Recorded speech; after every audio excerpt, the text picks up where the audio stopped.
Everyone, myself Divyanshi Agarwal future star में आप सभी लोगों का वेलकम है।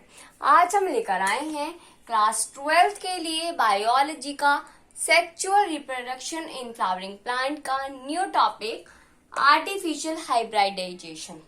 क्लास हमने प्रीवियस वीडियो में एक टॉपिक डिस्कस किया था, आउटब्रीडिंग डिवाइस। तो आउटब्रीडिंग डिवाइस क्या होता है ना, मैं आपको दोबारा रिवाइज करा देती हूँ उसका। वैसे अगर किसी को बहुत अच्छे से समझना हो ये कॉन्सेप्ट तो वो वीडियो में जाकर आउटब्रीडिंग डिवाइसेस डालकर फ्यूचर स्टार केमिस्ट्री के नाम से सर्च कर सकते हो, आपको मिल जाएगा। हाँ जी, आउटब्रीडिंग डिवाइस में हमने क्या देखा था कि जो अगर स्टिग्मा पॉलन रिलीज हो गया एंथर से और स्टिग्मा लेने की कंडीशन में नहीं है तो वो जो कंडीशन है उसे हमने आउटब्रीडिंग डिवाइसेस कहा था। अब ताकि ये कंडीशन क्रिएट ना हो, ऐसी कंडीशन ना बने, इसके लिए हम कुछ प्रोसेसेस करते हैं। तो उस प्रोसेस को ही कहते हैं आर्टिफिशियल हाइब्रिडाइजेशन। समझ में आ गई बात। इसके अंदर 2 प्रोसेसेस इन्वॉल्व होते हैं, एक होता है इमैस्कुलेशन, एक होता है बैगिंग। ठीक है, एक होता है आर्टिफिशियल हाइब्रिडाइजेशन का यूज किस लिए करा जाता है, जो हमारा क्रॉप है, जो हमारी फसल है उसको इम्प्रूव करने के लिए हम यूज करते हैं आर्टिफिशियल हाइब्रिडाइजेशन का। आर्टिफिशियल हाइब्रिडाइजेशन में फ्रेंड्स क्या होता है, जैसे कोई भी स्टिग्मा है वो लेने की कैपेबल नहीं है ना, तो उसके लिए हम कुछ अपने आर्टिफिशियली कुछ ऐसा प्रोसेस करते हैं जिससे कि जब वो एक्सेप्ट हो, जब उसको लेना हो, जब ही उसके पास पॉलन ग्रेन आए, है ना। तो एक ऐसी टेक्निक होती है, उसी टेक्निक को हम आर्टिफिशियल हाइब्रिडाइजेशन बोलते हैं। इसके अंदर हमारे टू टेक्निक्स हैं। एक होता है हमारा इमैस्कुलेशन,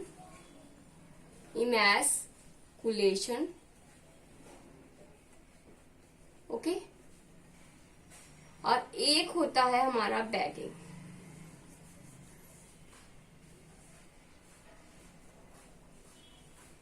एक होता है हमारा इमैस्कुलेशन और एक होती है हमारी बैगिंग। सबसे पहले क्या होता है, पहले हम समझ लेते हैं फिर रीड आउट करेंगे इनको। ठीक है, इमैस्कुलेशन के अंदर क्या होता है, जो हमारा एंथर है, ठीक है, वो हमारा पॉलन ग्रेन जो है रिलीज कर देगा, है ना। अब तो हम क्या करते हैं, रिमूवल कर देते हैं एंथर। जो हमारा एंथर है वो पॉलन रिलीज करने वाला है, हमें पता है। कंडीशन क्या है हमारे सामने कि स्टिग्मा तो उसे लेना नहीं चाहता, वो रिसेप्टिव नहीं है, लेकिन एंथर जो है वो पॉलन रिलीज करने वाला है। तो हम क्या करते हैं, जब कुछ चीजें हमें ऐसी देखने को मिलती है कि इसमें एंथर तो रिलीज करने वाला है पॉलन, लेकिन ये जो इसका स्टिग्मा है ये कुछ रिसेप्टिव नहीं है, कुछ इसके अंदर कुछ ऐसी कंडीशंस क्रिएट नहीं हो रही हैं ताकि ये रिसेप्टिव बन जाए। तो हम इस टाइम पर क्या करते हैं भाई, एंथर जो होता है उसको रिमूव कर देते हैं। ठीक है, करते क्या, एंथर को रिमूव कर दिया जाता है। एंथर को जब हम रिमूव कर देते हैं उस जगह से, ठीक है, तो उसी टेक्निक को बोलते हैं इमैस्कुलेशन। प्रोसेस को बोला जाता है इमैस्कुलेटेड और पूरी टेक्निक का नाम होता है इमैस्कुलेशन।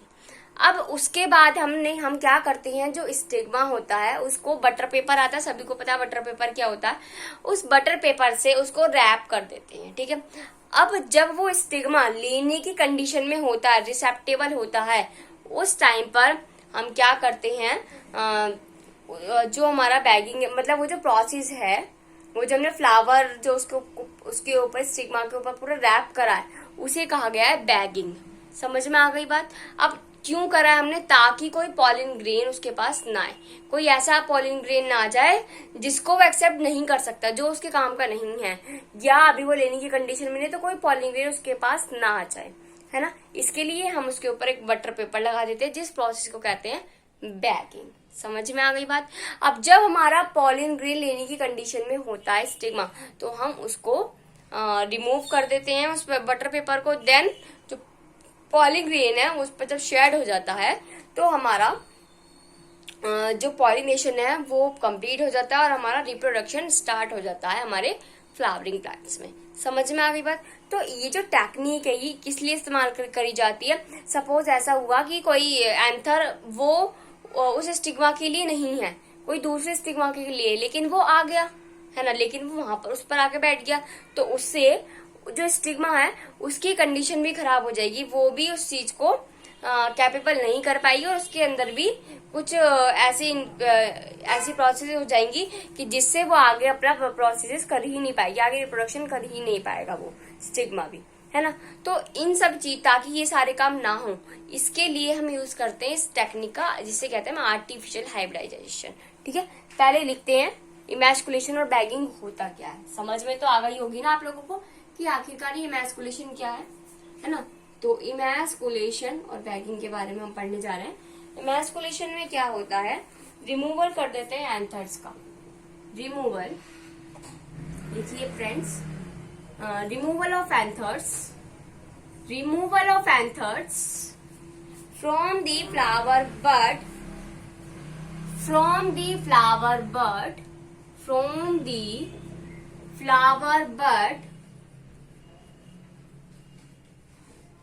before dehisces it।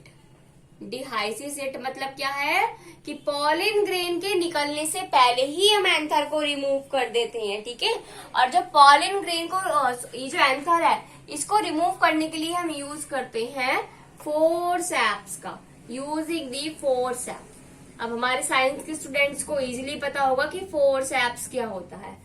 छोटी सी चिमटी होती है ना, जैसा बड़ा सा चिमटा होता है, जैसे मम्मी चपाती बनाती है, ऐसी छोटी सी चिमटी होती है, उसे ही हम बोलते हैं फोर्सेप। ओके, उसका यूज करके धीरे से केयरफुल्ली हमें एंथर को रिमूव करा देना है उस फ्लावर पे से। ओके, ताकि वो डिहाइसिस ना हुआ हो। ठीक है, तो उसी प्रोसेस को कहते हैं दिस प्रोसेस आर रेफर्ड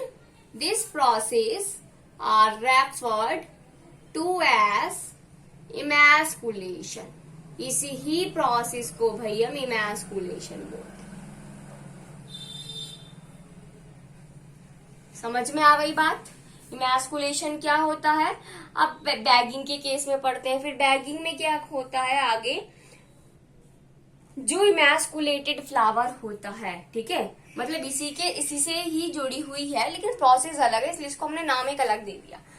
उसके बाद क्या होता है, अब ये जो इमैस्कुलेटेड फ्लावर है, इमैस्कुलेटेड flower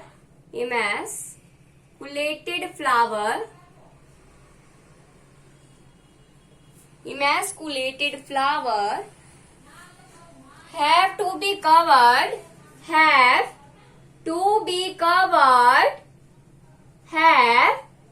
be covered with a bag। होता क्या है असल में भाई, जो हमारा इमैस्कुलेटेड फ्लावर है, मतलब जिस फ्लावर से एंथर निकला हुआ है, उस फ्लावर को हम बटर पेपर से बैगिंग कर देते हैं, रैप कर देते हैं, या बोले कि कवर्ड कर देते हैं ऑफ सूटेबल साइज,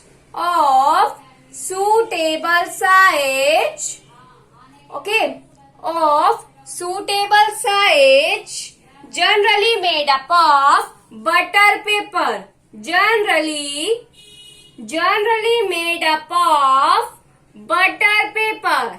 क्लियर, जो बात मैंने बोली वही बात मैंने यहाँ लिख डाली। समझ में आ गई बात आप लोगों को। बस हमने क्या करा, अपने माइंड में डाला और यहाँ पे पेस्ट कर दिया।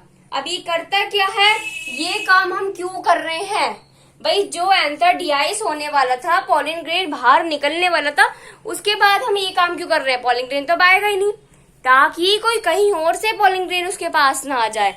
ओके, इसलिए हमें इस बैगिंग की टेक्निक का यूज करना पड़ेगा। ठीक है भाई, to prevent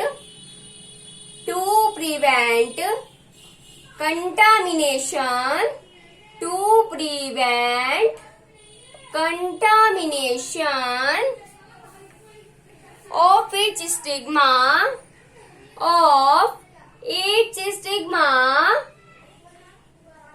with unwanted pollen। Okay, it's clear।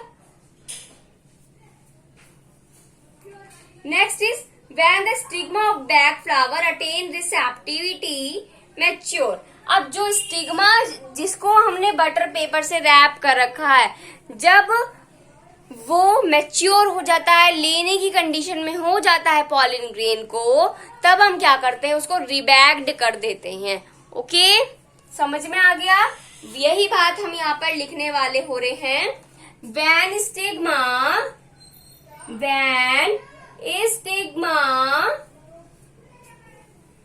of bagged flower attain receptibility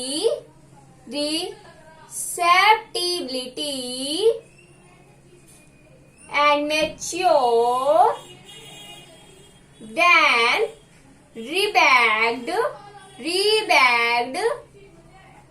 the stigma। Okay, rebagged कर देंगे हम स्टिग्मा को, and wanted pollen can be made with stigma। समझ में आ गई बात? नोट डाउन कर लिया सभी ने? नोट डाउन कर लीजिए भाई। ये होता है, ये जो इमैस्कुलेशन और बैगिंग जो करते हैं, इसे ही कहते हैं आर्टिफिशियल हाइब्रिडाइजेशन। ओके, नेक्स्ट एक छोटी सी बात और है इसमें भाई, फिर हमारा टॉपिक कंप्लीट हो जाएगा। ये आर्टिफिशियल वाला, एक होता है बाइसेक्चुअल फ्लावर और एक होता है यूनिसेक्चुअल फ्लावर, सभी को ही पता है ना। तो जो बाइसेक्चुअल फ्लावर होता है ना, उसमें हम ये दोनों टेक्निक्स का यूज करते हैं। ओके, किस में यूज करते हैं? बाइसेक्चुअल फ्लावर में। मैं यहाँ लिख रही हूँ, ठीक है, बाइसेक्चुअल फ्लावर।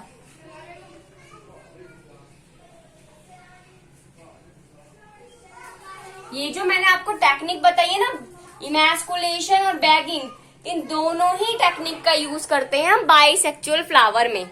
लेकिन यूनिसेक्चुअल फ्लावर में क्या होता है, आपको पता है भाई। बाइसेक्चुअल फ्लावर क्या होता है कि जो फ्लावर, ऐसा फ्लावरिंग प्लांट जिसमें एक ही प्लांट पर मेल और फीमेल दोनों फ्लावर प्रेजेंट है, वो बाइसेक्चुअल है। तो उसमें तो हमें वो जो एंथर है उसको भी रिमूव करना पड़ेगा ना, उसके बाद हम बैगिंग कराएंगे। सिंपल सा फंडा है। तो जो बाइसेक्चुअल फ्लावर होते हैं उसमें हम इमैस्कुलेशन और बैगिंग दोनों ही टेक्निक्स का यूज करते हैं। ओके, और यूनिसेक्चुअल फ्लावर की बात करूं मैं, तो यूनिसेक्चुअल फ्लावरिंग प्लांट्स में क्या होता है, मेल का प्लांट अलग होता है, फीमेल का प्लांट अलग होता है। तो इसमें हमें इमैस्कुलेशन कराने की जरूरत ही नहीं होगी। ओके, इसमें ओनली हम यूज करते हैं बैगिंग टेक्निक का। समझ में आ गई बात? लिख लेते हैं इमैस्कुलेशन, मैंने लिख दिया है भाई। बाइसेक्चुअल फ्लावर यूज होगा इमैस्कुलेशन टेक्निक, और बाइसेक्चुअल फ्लावर एंड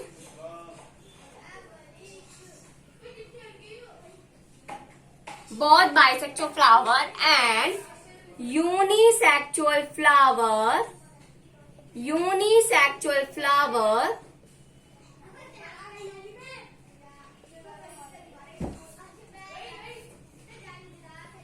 समझ में आ गई बात?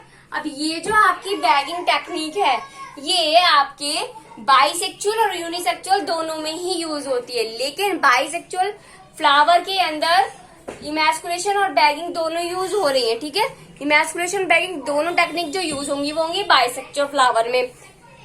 रीजन मैंने आपको बता दिया, क्योंकि बाइसेक्चुअल फ्लावर क्या होते हैं, एक ही प्लांट पर मेल और फीमेल दोनों का प्रेजेंट होना। तो मेल को रिमूव कराने के लिए हमें इमैस्कुलेशन का यूज करना पड़ेगा।